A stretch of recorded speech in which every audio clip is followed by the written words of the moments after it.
Hello，歡迎嚟到 Hamingo Channel， 呢一集係 Airlie Beach 自駕遊系列嘅第6集。我哋上一集已經離開咗 Airlie Beach， 回程返去 Brisbane。咁今集我哋就會由 Proserpine 經過 Rockhampton， 然之後去到1770呢個地方，總共揸車時間係7個幾鐘。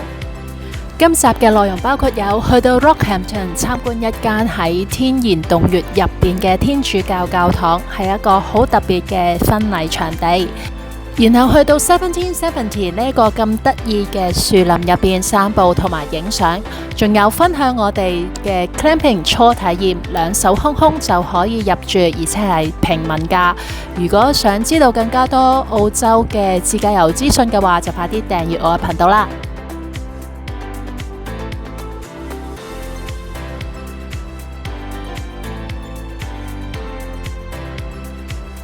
嚟到 Rockhampton 呢，我哋就選擇咗參觀呢個 Capricorn Cave 嘅。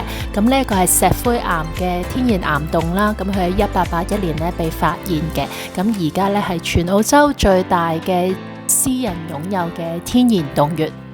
咁我哋就參加咗佢哋嘅導賞團嘅，咁佢呢度呢，就每小時就有一個團呢出發，咁你可以去到現場嗰陣時先至買飛參加，或者呢係我哋呢就係一早呢喺網上邊呢訂購咗嘅。咁呢一個團呢就大約1小時啦，咁有專人呢就會帶你行入去洞穴，講解洞穴嘅形成啊，同埋佢嘅歷史啦。呢一個洞穴呢就有2大特色嘅，咁第一個呢就係佢入邊有一個天然嘅天主教教堂，咁好多人呢就會喺度舉行婚禮嘅，咁都比較特別。呢度就係佢哋嘅教堂，咁領隊呢就會叫我哋坐低喺啲木凳度啦，然之後就會熄燈，跟住就播放阿利路亞，再配以燈光嘅效果呢，等我哋靜靜地感受下呢個天然嘅洞穴同埋一個莊嚴嘅教堂。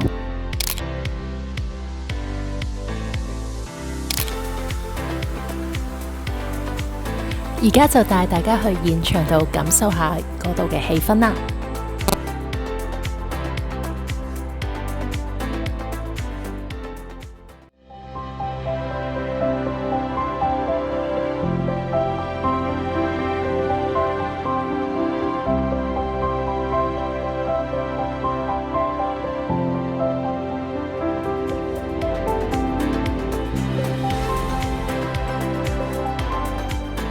離開教堂就繼續參觀呢個洞穴，而最後呢，領隊就會俾你哋揀2條路嚟行嘅。咁一呢，就係如果你有幽閉恐懼症啦，或者係行動不便嘅話呢，就可以跟領隊呢去行一條容易嘅路離開呢個洞穴。另一個選擇呢，就係穿過呢一條蟋蟀形超狹窄嘅裂縫嚟離開呢個洞穴嘅。咁我哋就選擇挑戰呢一條路嘅。呢條蟋蟀形嘅裂縫呢都比較黑暗嘅，咁所以呢，我哋就要用手機嚟照明啦，同埋呢都真係幾窄嘅。咁如果你係身體體型比較灰唔啲嘅話呢，都應該比較難過嘅。我哋當日所有選擇行呢一條裂縫嘅團員呢，都成功離開到呢一個洞穴嘅。咁如果你係真係中途卡住咗嘅話呢，咁你可以行翻轉頭啦，揾下領隊跟佢呢行翻一條舒服啲嘅路嚟離開呢一個洞穴嘅。整個導賞團呢，有靜有動啦，其實都幾有趣嘅，而且可以學到好多地質學上嘅知識添。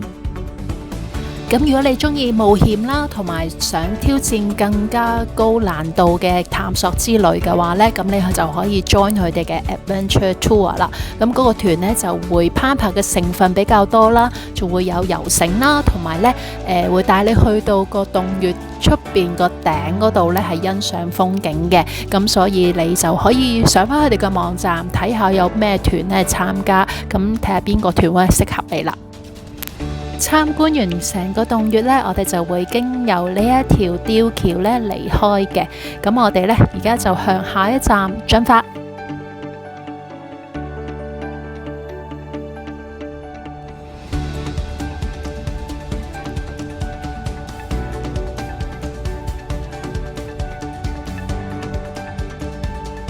離開咗 Rockhampton，我哋就嚟到1770呢個地方，咁我哋就會帶大家行呢個 Paperbark Forest。咁呢個森林有咩特別呢？就係呢個森林嘅路段呢，有部分嘅路呢係由呢一啲木樁呢組成嘅。咁呢遠足嘅人士呢，就冇需要踩上去呢啲植物上邊啦。咁有時呢度嘅森林呢都會有積水嘅。咁因為有呢啲木樁嘅話呢，咁你哋隻腳呢就唔會濕啦。呢條小徑全程只需要行10分鐘，而且呢無需上斜或者落斜嘅。但係呢條小徑呢都被評為呢難度係3級。咁點解呢？因為就係有呢啲木樁啦，咁所以就唔適合呢行動不便嘅人士或者係太細個嘅小朋友呢嚟呢度嘅。咁所以如果你要帶一家大細嚟呢度嘅話呢，咁就要留意返啦。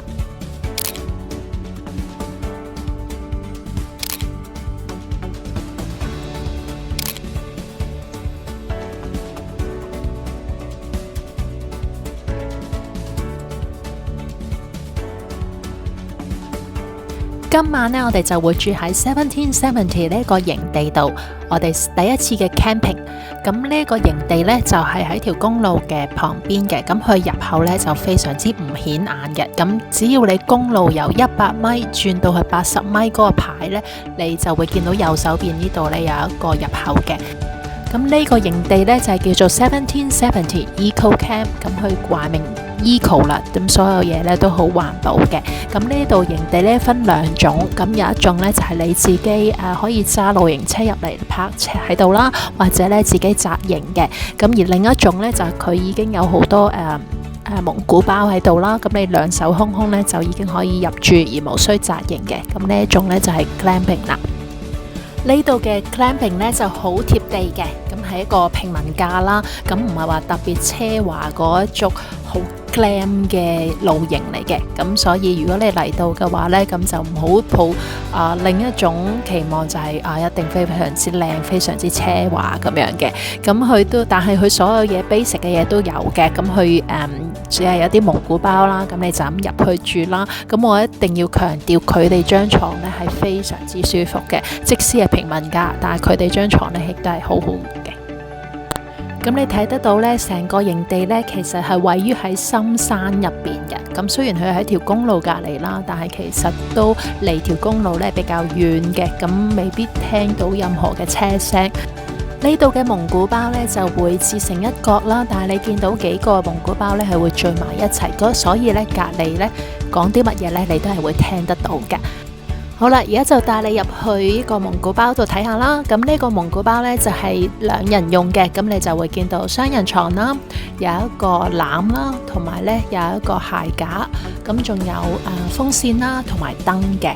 咁喺呢一個籃入邊呢，就係有一個USB 嘅插電器啦。咁如果你要普通嘅插咗嘅插電嘅話呢，咁可能你就要去返廚房嗰邊呢，先至有正常嘅充電嘅插咗嘅。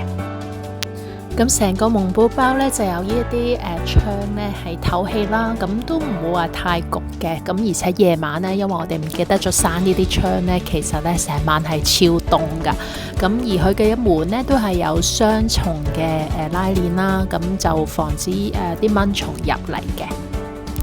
咁話明係 Eco Camp 啦，咁所以佢呢度呢就有超大嘅水箱呢儲呢個雨水嘅。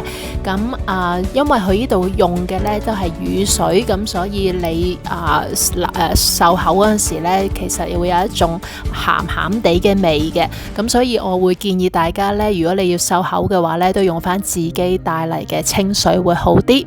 咁呢度呢，就係佢哋嘅女士嘅洗手間啦，同埋浴室嘅。咁你見到佢嘅裝修呢，其實都幾靚同埋新淨。仲有我要強調，呢度係非常之乾淨，無論我咩時候嚟到呢度呢，都係超乾淨，同埋地下呢係乾爽嘅，咁就唔會話濕立立咁樣嘅。咁呢度呢係佢哋嘅淋浴間啦，咁所有洗頭水啊、護髮素同埋梘液呢都要自己自備啦。好啦，嚟到佢哋嘅廚房啦，咁呢度有一個超大嘅雪櫃，可以俾你哋擺嘢食，咁仲有洗手盤啦，同埋呢煮食用嘅工具，咁有啲電爐啦、多士爐啦、熱水壺啦，咁最重要呢，竟然有一個係咖啡機。佢有咖啡機，同埋呢係呢一個微波爐嘅。咁佢亦都好細心啦，會有呢一個蚊怕水提供。但係我咁惹蚊呢，喺呢度呢，我都冇俾蚊咬過，咁所以其實都冇需要太擔心。全場重點，呢一個係愛嚟整披薩嘅焗爐，你係可以用柴火嚟燒呢一個爐嚟焗披薩嘅。咁如果你有閒情逸致嘅話呢，咁你就可以帶備材料嚟呢度整一個披薩做晚餐啦。廚房隔離呢就有一笪空地呢，愛嚟起一個營火嘅。咁夜晚呢，每一個營友呢都會嚟到呢一個地方聚集。即使大家係唔識嘅話呢，都會傾下閒偈啊，或者一齊篤下波啊咁樣嘅。咁呢度呢，其實都幾有氣氛嘅。咁我會整體俾呢度嘅分數呢都算高啦，正正常常咯。但係你又唔可以太過期望過高咯。咁但係呢度普遍嘅評分，網上嘅評分呢都幾好嘅。咁所以如果你有路過呢一個1770嘅話呢，就可以選擇嚟呢度 camping 啦。下一集我哋會帶你去餵野生嘅海豚，最後介紹超有特色嘅營地，想知喺邊度就要留意下一集啦。如果中意我嘅分享嘅話，就俾個 like 我，同埋 share 俾你嘅朋友啦。咁如果想知更加多澳洲資訊同埋旅遊影片嘅話呢，咁就快啲訂閱我嘅頻道啦。我哋下集見，拜拜。